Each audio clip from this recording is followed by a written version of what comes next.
দৈনিক প্রথম আলো, এটার প্রথম পাতায় লক্ষ্য করা যাচ্ছে যে হামকেই তারা গুরুত্ব দিয়েছে এবং হাম আক্রান্ত শিশুর সংখ্যা বেড়েছে এবং মৃত্যুর সংখ্যা সেটা 400 ছাড়িয়ে গেছে। সব শিশু টিকা পাচ্ছে না এবং হামে মৃত্যু 400 ছাড়ালো, এটাকে তারা প্রধান শিরোনাম করেছে এবং খুব বড় করেই এটা একটা বড় করে প্রতিবেদন দিয়েছে। আপনারা জানেন যে কালকে 11 জন মারা গিয়েছিল, সেই সংখ্যাটার হিসেব করে এবং বেশ কিছু হসপিটালে এই মৃত্যুর সংখ্যাটা পর্যাপ্ত ছিল না, যে কারণে গতকালকে পর্যন্ত জানানো হচ্ছিল 352 জন মারা গেছে এবং গতকালকেই এটা আবার সংশোধন করে যেটা পাওয়া গেছে সবশেষ, সেটা হচ্ছে 408 জনের মতো শিশু মৃত্যু হয়েছে হামে। এর মধ্যে হাম সুনির্দিষ্টভাবে হাম আক্রান্ত হয়ে এবং হামের উপসর্গ নিয়ে কিন্তু শিশুর মৃত্যুর সংখ্যা বেড়েছে, এটাকেই প্রধান শিরোনাম করেছে এবং আরও কিভাবে সেটা সমাধান করা যায় এটা আসলে উদ্বেগের কথা জানিয়েছে।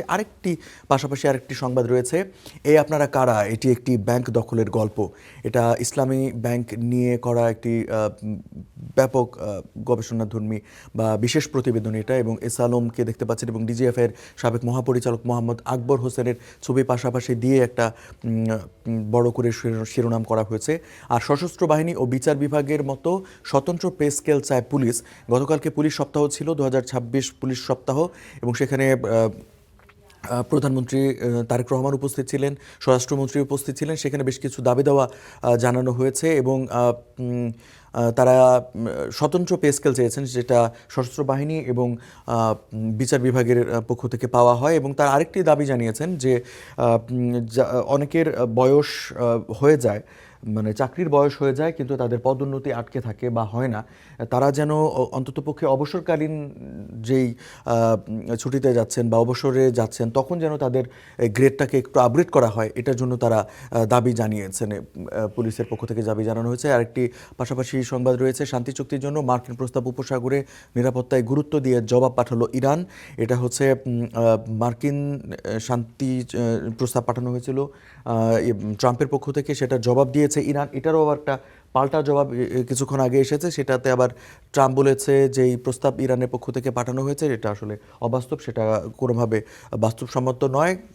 যেই পয়েন্টগুলো বলছিল তারা লেবাননে হামলা সংক্রান্ত বিষয় ছিল এবং হরমুজ প্রণালী খুলে দেয়া এবং নিয়ন্ত্রণকে থাকবে, কোথায় থাকবে, কিভাবে থাকবে, এই প্রসঙ্গে ট্রাম্প এটা আসলে অস্বীকৃতি জানিয়েছে।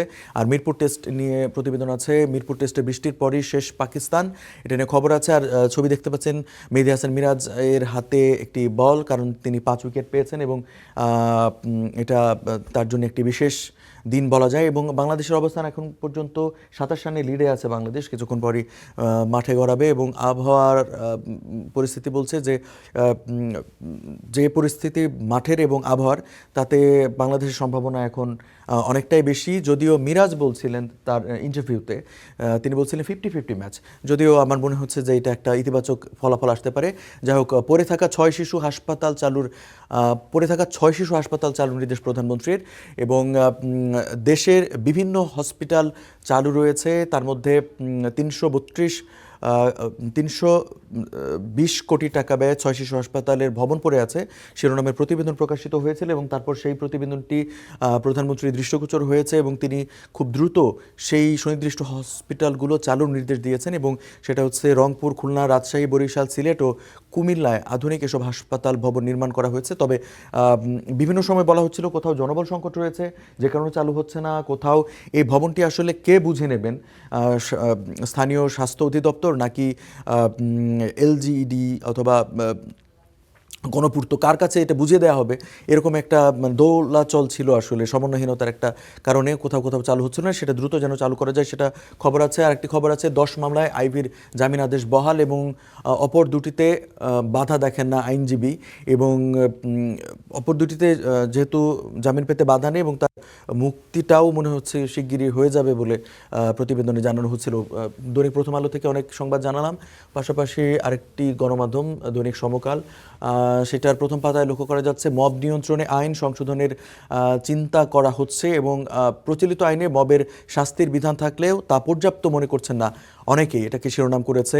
আরেকটি আছে আপনার হাম আক্রান্ত ও উপসর্গে শিশুর মৃত্যু 400 ছাড়িয়েছে, সেটাকেই গুরুত্ব দেওয়া হচ্ছে এবং আসলে উদ্বেগজনক হারে সারা দেশে হামাক্রান্ত শিশুদের সংখ্যা বেড়েছে এবং সেটা মৃত্যুর সংখ্যাও বাড়ছে। যদিও সপ্তাহখানেক আগে বলা হচ্ছিল যে হাম নিয়ন্ত্রণে এসেছে, কারণ টিকা দেয়া শুরু হয়েছে।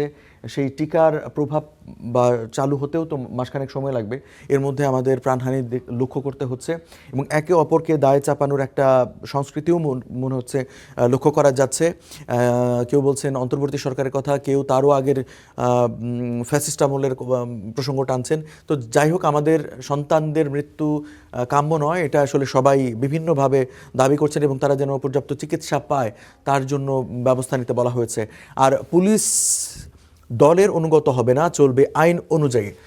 পুলিশ সপ্তাহে অনুষ্ঠানে প্রধানমন্ত্রী তারেক রহমান এই আহ্বান জানিয়েছেন এবং তিনি এই প্রসঙ্গে তিনি বলেছিলেন যে বিগত সরকারের আমলে, মানে বিগত নির্বাচিত সরকার যেটি ছিল, তিনি আওয়ামী সরকারের লক্ষ্য করছিলেন এবং তিনি বারবার করে বলছিলেন যে সেই সময় পুলিশকে রাজনৈতিকভাবে বা রাজনৈতিক হাতিয়ার হিসাবে এটি রাষ্ট্রীয় ব্যবস্থাকে পরিচালনা করা হয়েছে বলে জনগণের পুলিশের উপর আস্থা অনেকটা কমে গেছে এবং সেই আস্থা ফেরানোর জন্য পুলিশকেই উদ্যোগী হতে হবে এবং তার জন্য সরকারের পক্ষ থেকে নানা উদ্যোগের কথা বলা হয়েছে এবং পুলিশকে মোটিভেট করা হচ্ছে তারা যেন জনবান্ধবভাবে কাজ করতে পারেন এবং জনগণের বন্ধু হিসেবে তাদেরকে তুলে ধরতে পারেন আবারও। আর রূপপুরের দায় শোধের সব বিকল্প ব্যর্থ, এটাকে শিরোনাম করেছে। রূপপুর পারমাণবিক বিদ্যুৎ প্রকল্প নিয়ে একটি বিস্তারিত প্রতিবেদন করা হচ্ছে আর কি সমকালের পক্ষ থেকে। টিকা আমদানি কমাতে উৎপাদন সক্ষমতা বাড়ানোর উদ্যোগ, এটা বিশ্ব স্বাস্থ্য সংস্থার সনদ পেতে বিশেষ তৎপরতা এবং উৎপাদন বাড়ালে অর্ধেক দামে মিলতে পারে টিকা, এটা একটা বিশেষ প্রতিবেদন আছে। হাম ও উপসর্গে 400 মৃত্যুর কথাটা আপনাদেরকে একটু আগেই জানিয়েছি এবং আইএমএফের আপত্তি সত্ত্বেও ভর্তুকি বাড়াচ্ছে সরকার, বিভিন্ন জায়গায় ভর্তুকি বাড়াচ্ছে। আপনারা জানেন যে আইএমএফের পক্ষ থেকে একটি বড় ঋণ আমাদের চলমান রয়েছে এবং সেটা ধাপে ধাপে কয়েক ধাপে এসেছে এবং আরও বাকি আছে। তো সেইখানে বেশ কিছু শর্ত দেওয়া ছিল, সেই শর্ত উপেক্ষা করেই মনে হচ্ছে যে আপত্তি সত্ত্বেও ভর্তুকি বাড়াচ্ছে সরকার। এর মধ্যে ভর্তুকি প্রণোদনা বিশেষ বিশেষ খাতে দেওয়া হচ্ছে, খুব সম্ভবত এটা জ্বালানি খাতের দিকেও যাবে ভর্তুকি এবং কৃষকের যে ক্ষয়ক্ষতি হচ্ছে এবং কৃষকের বিভিন্ন ক্ষেত্রে ভর্তুকি দিতে হয় সেটার প্রসঙ্গও চলে আসবে। আরেকটি সংবাদ আছে, আলু রপ্তানির জাল নথিতে 10 কোটি টাকা আত্মসাৎ। আর যুদ্ধের অবসান ও সমুদ্রের নিরাপত্তা চায় তেহরান, এটাও একটা গুরুত্বপূর্ণ সংবাদ। দৈনিক সমকালের পাতার প্রথম পাতায় ছিলাম আমরা। প্রথম আলো এবং সমকাল জানানোর পর যুগান্তরে কি আছে, যুগান্তরের যে আজকের পত্রিকাটা সেটা আসছে এবছরের স্থানীয় সরকার নির্বাচন জমবে এবার ভোটের লড়াই, এটাকে প্রধান শিরোনাম লক্ষ্য করা যাচ্ছে। এবং গতকালকে আপনারা জানেন যে এনসিপি 100 প্রার্থীর নাম ঘোষণা করেছে এবং জামায়াতের প্রার্থী তালিকা প্রায় চূড়ান্ত। দলীয় প্রতীকহীন ভোটে বহুমুখী চ্যালেঞ্জে রয়েছে বিএনপি, এটাকে গুরুত্ব দেওয়া হয়েছে এবং স্থানীয় সরকার নির্বাচন আসছে সেটাকে গুরুত্ব দেওয়া হয়েছে সেই প্রতিবেদনে।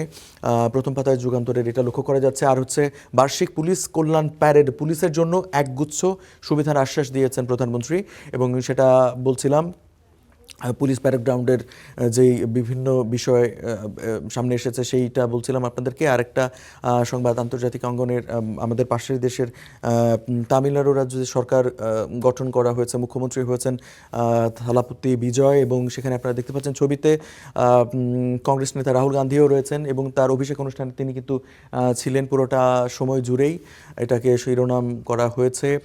এবং রাজনীতির ধূমকেতু থালাপতি বিজয়ের শপথ, এটা শিরোনাম করা হয়েছে। হাম ও উপসর্গে আরও 11 শিশুর মৃত্যু এবং কোরবানি দিয়েও উদ্ধৃত থাকবে 22 লাখ পশু, এটাকে শিরোনাম করেছে। আপনারা জানেন কয়েকদিন পরে কোরবানির ঈদ এবং মন্ত্রীর ভাষ্যমতে কোরবানি দেওয়ার পরও বাংলাদেশে জানেন যে আপনারা সীমান্ত পার হয়ে এখনও কোনো পশু আসে না এবং দেশীয় যে খামারগুলো আছে দেশীয় ব্যবস্থাপনায় দেশি জাতের গরু দিয়েই আমরা কিন্তু কোরবানির যে চাহিদা এটা পূরণ করার চেষ্টা করছিল বেশ কিছু বছর ধরে। এইবার মন্ত্রীর কথা অনুযায়ী যে 22 লাখ পশু উদ্ধৃত থাকবে, মানে কোরবানি দেওয়ার পরও এই পশুগুলো মজুদ কিন্তু বাংলাদেশে থাকবে, এটা একটা ভালো খবর। বলা যেতে পারে। যুগান্তরের পাতা থেকে শিরোনাম জানাচ্ছিলাম। এবার একটু আমার দেশের পাতায় কি সংবাদ রয়েছে সেটা একটু শিরোনামগুলো আপনাদের অল্প করে জানিয়ে দিতে চাই। সামাজিক অবক্ষয়ে বাড়ছে নৃশংসতা, এটা প্রধান শিরোনাম করা হয়েছে, লাল কালিতে শিরোনাম। এর মধ্যে মাদকের প্রস্তাবে সামাজিক অবক্ষয়, ভারতীয় সিরিয়াল ও পরকীয়া, মোবাইলে পর্ন ভিডিওতে নৈতিকতার অবধপতন এবং অনলাইন জুয়ার আসক্তি, বেশ কিছু বিষয়কে হাইলাইট করা হয়েছে। আর কালিয়াকৈরে চোর সন্দেহে 3 জনকে পিটিয়ে হত্যা, প্যাকেটজাত খাবারে মাত্রাতিরিক্ত লবণ চিনি, এটা কেউ শিরোনাম করেছে তারা। আর একটি সংবাদ শিরোনাম রয়েছে শিক্ষা খাতের উন্নয়নে বরাদ্দ বাড়ানোর প্রস্তাবনা রয়েছে। এবং আর পুলিশ যেন আর ফ্যাসিবাদের হাতিয়ার না হয়, যেটা আমি একটু আগেও বলছিলাম যে প্রধানমন্ত্রী পুলিশ প্যারেড গ্রাউন্ডে এই কথা বলেছিলেন। এবং আমার দেশ পত্রিকার শিরোনাম ছিল এটা। দ্য ডেইলি স্টারের টিসিবির আজকে থেকে টিসিবির পণ্য বিক্রি কার্যক্রম শুরু হবে, এটাকে প্রধান শিরোনাম করে তারা প্রতিবেদন প্রকাশ করেছে। এবং এটা এখনকার সবচেয়ে মানে গুরুত্বপূর্ণ বলেও তারা উল্লেখ করেছে।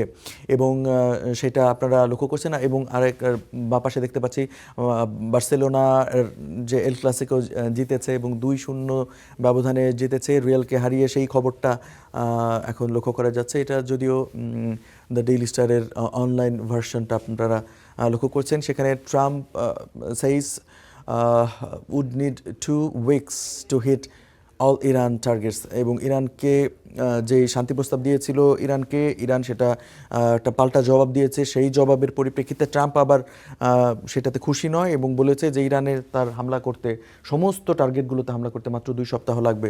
মানে 2 সপ্তাহের মধ্যে ইরানকে মিশিয়ে দেবে, এরকম একটা মনস্তাত্ত্বিক চাপ তৈরির জন্য হয়তো বা বলেছে। এবং ইরান যে জবাব দিয়েছে, তারা বলেছে তারা এখন মিষ্টিমধুর আলোচনায় নেই, তারা এখন অ্যাকশন নিতে আগ্রহী বা অ্যাকশনের মাধ্যমেই সেটার জবাব দেবেন বলে ইরানের পক্ষ থেকেও জানানো হয়েছে। দ্য ডেইলি স্টারে জানাচ্ছিলাম। দ্য নিউ এজের পাতায় দেখা যাচ্ছে lighting dates persist as step to claim aerial range fail, এটা হচ্ছে প্রধান শিরোনাম তাদের। আর Iran response to US proposal, এটা জানাচ্ছিলাম।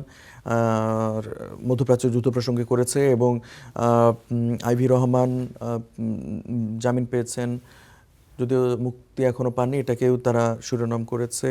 আর একটি বিশেষ প্রতিবেদন রয়েছে তাদের যানবাহন সংক্রান্ত, এটা নিউ এজের পাতা থেকে জানাচ্ছিলাম। মোটামুটি এই সংবাদগুলোই প্রথম পাতায় শিরোনামগুলো শোভা পাচ্ছে। আরও বেশ কিছু খবর আছে, সেটা প্রথম বা দ্বিতীয় পাতায় আমি লক্ষ্য করছিলাম, দর্শকদেরকে হয়তো বা সময়ের অভাবে দেখানো সম্ভব হয়নি। সেটা হচ্ছে যে হাওরের ধানের ক্ষতি এবং কৃষকদের যে দুঃখ কষ্ট, সেটাও গুরুত্ব পেয়েছে বিভিন্ন গণমাধ্যম বা পত্রপত্রিকায়। এবং হামাক্রান্ত শিশুর মৃত্যুর সংখ্যা 400 ছাড়িয়েছে, এটা আসলে প্রধান শিরোনাম বিভিন্ন গণমাধ্যমেই রয়েছে। আর পুলিশদেরকে ঢেলে সাজানো এবং পুলিশদের বেশ কিছু সুযোগ সুবিধার অফার দেওয়া হয়েছে সরকারের পক্ষ থেকে, সেটাকেও গুরুত্ব দেওয়া হয়েছে। আর পাশাপাশি মধ্যপ্রাচ্য ইস্যুটাও গুরুত্ব পেয়েছে। তো মোটামুটি এই ছিল আজকের গণমাধ্যমগুলোতে বাংলাদেশে প্রকাশিত পত্রপত্রিকাগুলোর প্রধান শিরোনাম এবং মোটামুটি আলোচনায় যা ছিল আমার কাছে।